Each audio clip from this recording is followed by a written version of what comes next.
আসসালামু আলাইকুম, সবাই কেমন আছেন? আমি আজকে আলু ভর্তা করব, তাই ভাবলাম সবার সাথে শেয়ার করি।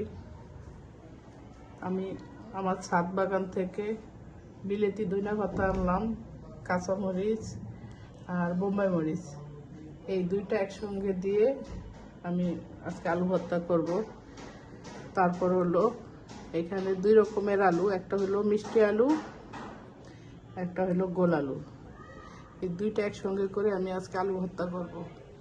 আপনারা কি কেউ কখনো এই ভর্তা খেয়েছেন এইভাবে?